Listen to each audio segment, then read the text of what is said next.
राम सिया राम बोलो जय सिया राम। आनंद घन अभिराम बोलो जय सिया राम।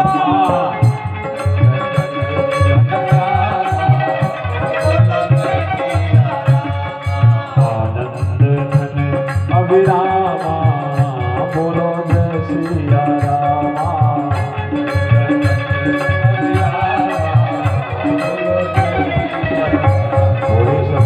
भगवान की जय। तो वेद व्यास जी के लड़के थे सुखदेव भगवान, उन्होंने गुरु नहीं बनाया था, माँ के गर्भ से निकल के सीधे जंगल में जाके सन्यासी हो गए। अपने वृंदावन में कहा जाता है कि जगत के गुरु सन्यासी और सन्यासी के गुरु ब्रजवासी। सन्यासी के गुरु ब्रजवासी। सन्यासी कौन थे? उद्धव बाबा बृहस्पति जी के चेला थे। अब ब्रजवासी कौन थी? गोपियां। आके गुरुमुख होना पड़ा फिर गोपियों के पास उद्धव बाबा को। तो आनंद घन अभिरामा बोलो जय सिया राम। गुरु कृपा ही केवलम, गुरु कृपा ही केवलम। केवल एक गुरु की कृपा ही तुम्हारा भाग्योदय कर सकती है। तो सुखदेव परमहंस एक बार चले कहाँ? वैकुंठ में भगवान से मिलने। सन्यासी थे ही, भगवान के परम प्रेमी थे और मन में था कि हम सन्यासी हैं, हमको गुरु और की क्या जरूरत। वो तो गंवार लोग बनते हैं गुरु, हमको क्या जरूरत है गुरु? हम ज्ञानी ब्रह्मनिष्ठ आदमी, सन्यासी आदमी। तो चले गए वैकुंठ में और वहाँ भगवान के अंचल दरवाजे पर खड़े। अब इनको बड़ा बेइज्जत किए, कहे हाँ रजिस्टर निकाला गया, क्या नाम है? सुखदेव परमहंस। अच्छा हाँ, सदगुरु का नाम बताओ। हाँ, हमको किस सदगुरु की जरूरत है?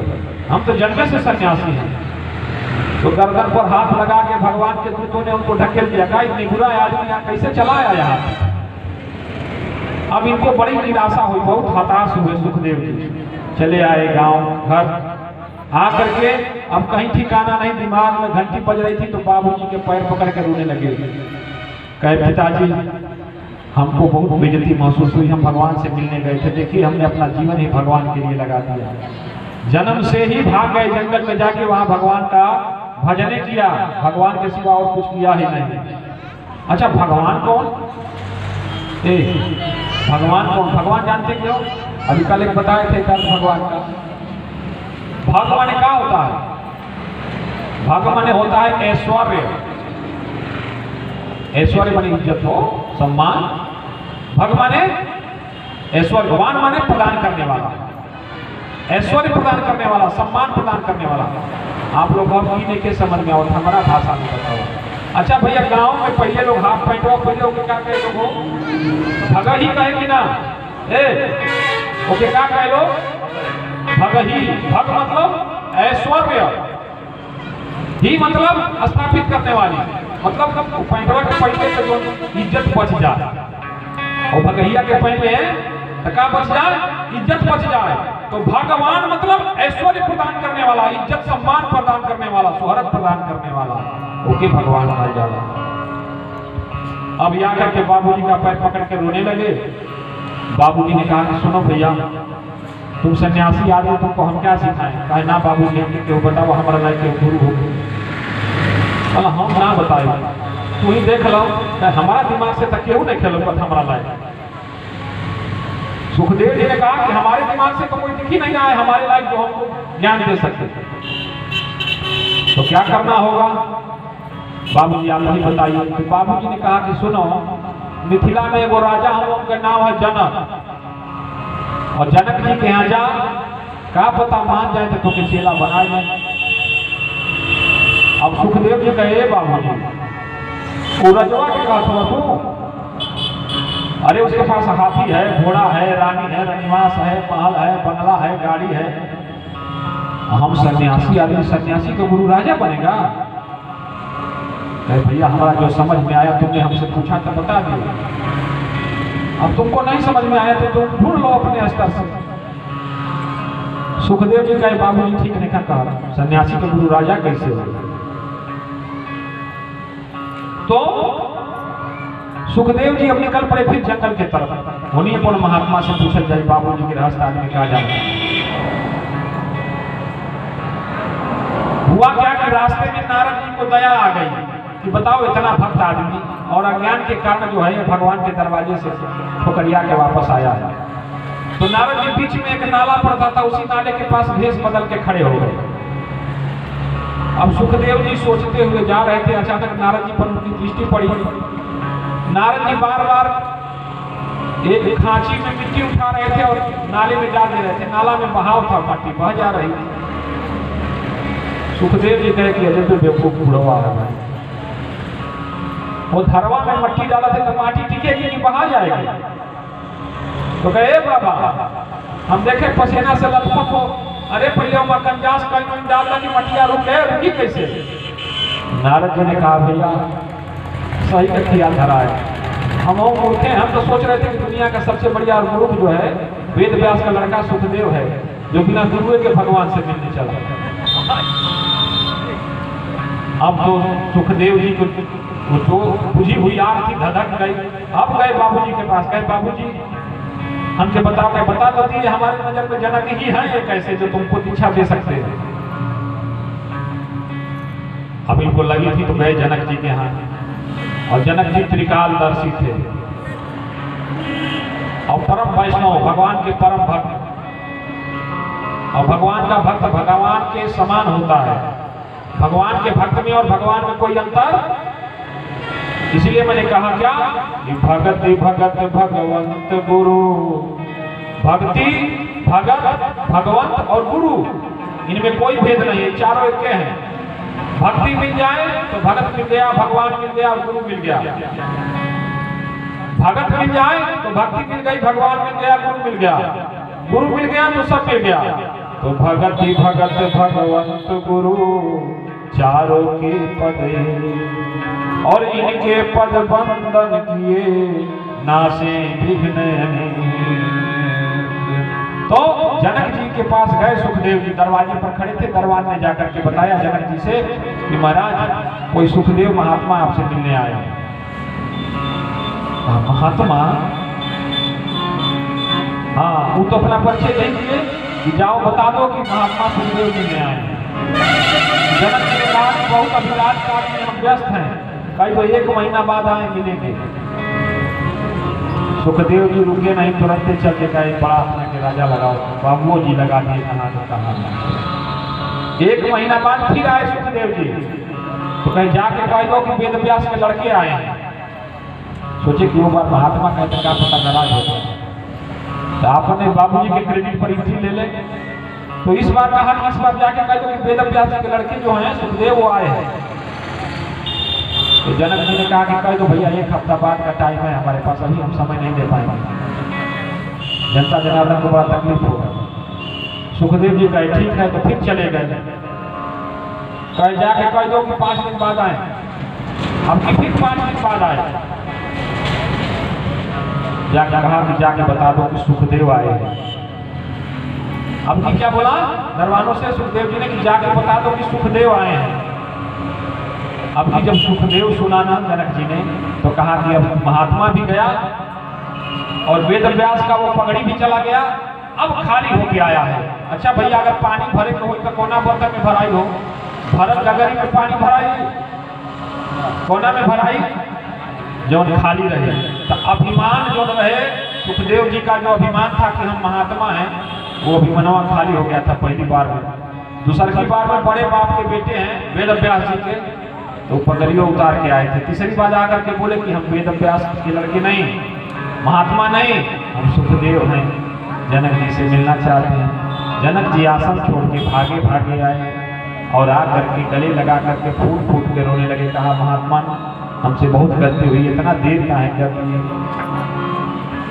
कहा हम महात्मा नहीं है, हम आपके शिष्य बनने आए, हमको चेला बना लीजिए। जनक जी ने कहा ये कोनो बात हुई, आप आए, आप जैसा भगत आदमी, भगवान का प्रेम करने वाला आदमी आया, अभी 2 बात 4 बात हुई नहीं, आप आते आते हमको शर्मिंदा कर रहे हैं, कह रहे हैं कि चेला बना लीजिए। आपके मुंह से ये बात शोभा नहीं दे रही है।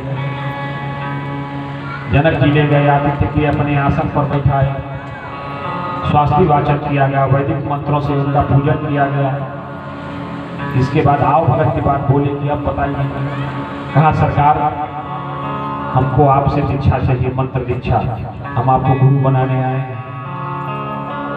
जनक जी ने कहा कि अभी थोड़ी थोड़ी बीमारी है, का असर है, जब तक रोग पूरा ना हो जाए तब तक एंटीबायोटिक दवाई, जब बुखारवा पूरा ना छोड़े तब दवाई को खुराक ना बंद करना चाहिए। अगर कोर्स भर पूरा दवाई नहीं चली तो बीमारी फिर से पैदा हो जाती है। तो जनक जी ने कहा कि महाराज आप बात सही कह रहे हैं, आइए थोड़ा आपसे कुछ सत्संग सुन लिया जाए, आप तो भगवान का बहुत जन्म से भजने कर रहे हैं। सुखदेव जी ने कहा ये तो बात है, हम जन्मे से भजने कर रहे हैं। कहा भैया हमको तो राजकाज से फुर्सत नहीं मिलता, कहीं जनता में कोई परेशान, कहीं लड़ाई झगड़ा हो जाए तो उसे सुलझाना पड़े, घर में परिवार में, तो इसलिए भगवान का भजन हम थोड़ा कम कर पाते हैं, आप तो खाली भजने पर हैं। तो सुखदेव जी ने कहा हाँ ये बात तो है। जनक जी समझ गए कि रोग अभी पूरा खत्म नहीं हुआ है। तो जनक जी ने योग माया से महल के बाहर आग लगा दिया। अब महल जलने लगा, सैनिक भागे भागे आए, कहे राजा साहब से कि सरकार महल के बाहर आग लग गया है और पूरा खाद्यान्न जो भंडार है वो जल रहा है। जनक जी ने कहा अरे भैया सुखदेव जैसा महात्मा हमेशा मिलता है का? बड़ा भाग्य होता है तब किसी संत का दर्शन होता है, और सुखदेव जैसा परम विरक्त महात्मा मिला है। थोड़ा इनका दर्शन तो कर लेने दो, थोड़ी बातें तो कर लेने दो, अनाज तो फिर पैदा किया जा सकता है, लेकिन संत का दर्शन पूरे जीवन की संपत्ति दे के भी नहीं पाई जा सकती। अब अज्ञा धड़के लगा, फिर सैनिक भाग गया, कहा सरकार रानी लोग चले लागल, रनिवास में आग लग गया। सुखदेव जी कहे, जनक जी ने कहा सुखदेव जी से प्रभु जी हमारे सामने हैं, इनको छोड़ करके हम रानी के पीछे भागेंगे, जल जाने दो रानियों को, कोई बात नहीं, जग छूटे तो छूटे पर तेरा साथ नहीं छूटना चाहिए। सुखदेव जी घबरा रहे हैं कि जान जाई का भैया।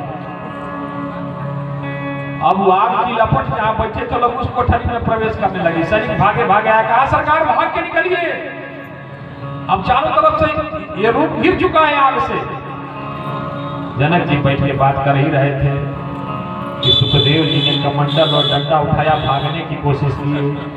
जनक जी दौड़ के पकड़ लिए सुखदेव जी को, कहा अरे महात्मा कहाँ जा रहे हैं? कहा देख नहीं रहे कितना भयंकर आग लगी है चारों तरफ। आए बाबा आपके लिए हम महल जलाते हैं, रानियां जल गई, कि बताइए आपका कमंडल और डंडा का क्या पैसा कीमत है? कमंडल डंडा का बात में सरकार जान की बात है। तो कहा वही तो जन्मा हमरों में है सरकार। अब बात समझ में आ गई सुखदेव जी को, चरणों में गिर पड़े, जनक जी के रोने लगे, कहा गुरुदेव हमको अब शिष्य बना लीजिए, हमसे बहुत बड़ा अपराध हुआ। जनक जी ने कहा नहीं महाराज आप काहे हमको अपमानित कर रहे हैं, कल आपका आओ भगत कर लेंगे, उसके बाद आपको शिष्य बना लेंगे। अगले दिन पूरी मिथिला को दुल्हन की तरह सजाया गया। आज द्वार द्वार तोरण बधाओ रे, आज घर घर में मंगल गाओ रे, जागे किस्मत है पार, जागे किस्मत है पार, जागे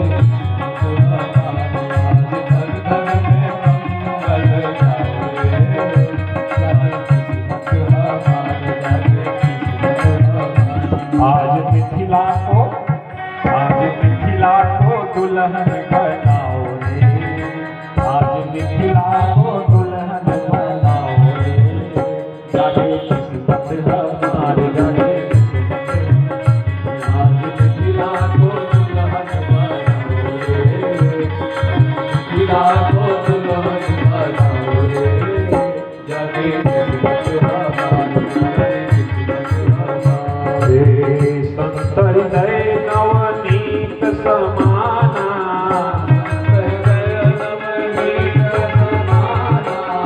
संत हृदय नवनीत समाना,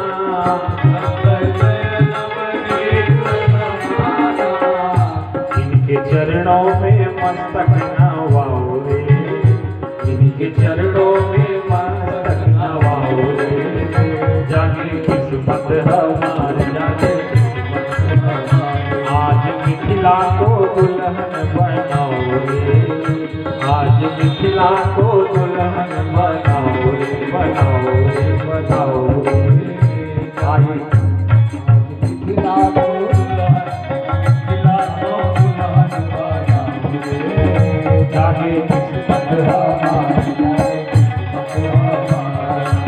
द्वार द्वार तोरण झंडा गाड़ा गया, दुल्हन की तरह मिथिला को सजाया गया। जनक जी से सुखदेव जी पूछे, सरकार काहे में सजाया जा रहा है? कहा सरकार आप जैसे संत का दर्शन हमारे मिथिला के लोग करेंगे। रथों को सजाया गया और रथ को सजा करके सुखदेव जी को उसी पर बैठाया गया। पीछे से मिथिला के जो सबसे तेज और सचेत सैनिक थे, मिथिला के जो सबसे तेज और सचेत सैनिक थे, उनके हाथ में तलवार देकर रथ पर पीछे खड़ा कर दिया गया। सुखदेव जी कहेंगे इतना बढ़िया स्वागत हो रहा है, सोना का रथ और पीछे से दरवानों मिल गया साइडों, हाथ में नंगी तलवार लेके। तब तक सुखदेव जी आए, हाथ में दूध का कटोरा लेके जनक जी आए। जनक जी हाथ में दूध का कटोरा लेके आए सुखदेव जी के पास, कहे सरकार है कटोरा कहीं पकड़ लें। सुखदेव जी पूछे कि क्या करना है राजा जी, इसको क्या करना है गुरु जी? कहे प्रभु जी के खाली पकड़े नहीं रहूंगा ना। कहे ठीक बाबा। सुखदेव जी ने जैसे पकड़ा जनक जी ने छोड़ दिया, कहा बस इसको पकड़े रहिएगा, सरकार है पीछे तुमको देखत है ना? कहा हाँ हाँ देखत है, लोग तो है ये आपके का सुरक्षा में है सरकार। ठीक बा ठीक बा, कहे समझ लिए वो बात बा, हाई बुधाओं को सुरक्षा ये लोग करिए। आप हमारे मिथिला के दुल्हन की सजावट के बढ़िया से जाके देखें, पूरी मिथिला को दुल्हन की तरह सजाया गया है, जाके देखिए, बताइएगा प्रभु हमारी मिथिला कैसी है। लेकिन एक बात याद रखिएगा, है कटोरा में से अगर एक बूंद दूध गिरा नीचे ना, तो एक तलवार लिए जो दो सैनिक खड़े हैं वो आपका गर्दन उतार देंगे। अरे अब तो मिथिलो ना सुहाय और रथवो ना सुहाय, अब तो आपन जिंदगिया दुलम लागे भाई, आपन जिंदगिया अरे दुलम लागे भाई, अब तो आपन जिंदगिया दुलम लागे भाई, अब तो रथवो ना सुहाय और मिथिलो ना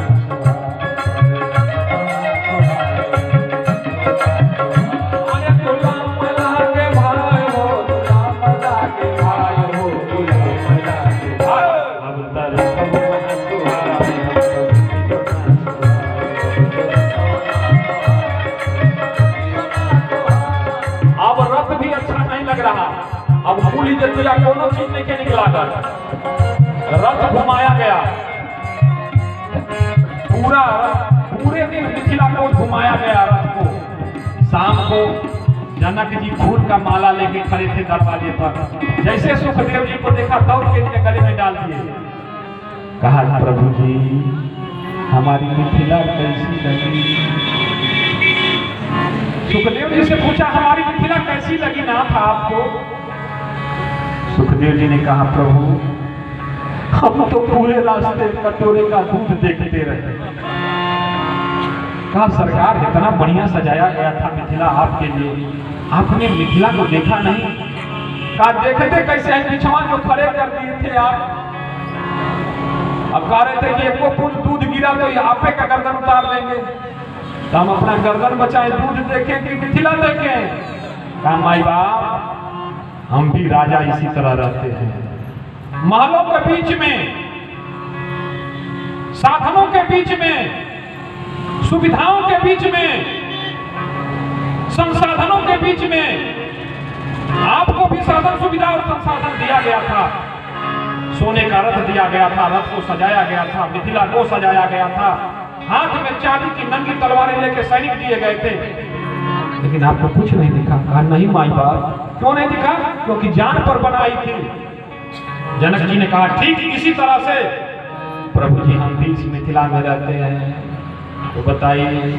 अब तो फूट फूट के रोने लगे सुखदेव जी, जनक जी के पैर पकड़ लिए। अब सोई मंत्र दे प्रभु,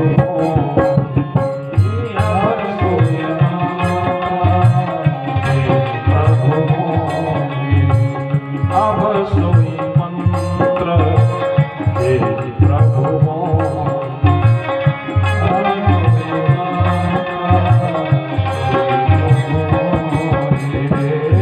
राम नाम गुण वर्णन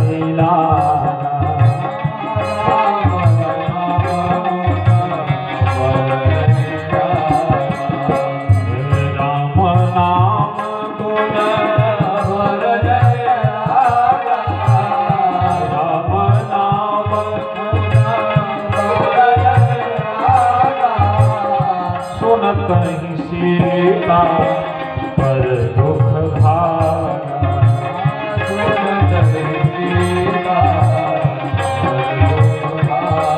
तो सदगुरुदेव भगवान जनक जी ने मंत्र दीक्षा दिया इसको, सुखदेव परमहंस को। इसलिए बिन गुरु भवन तरई न को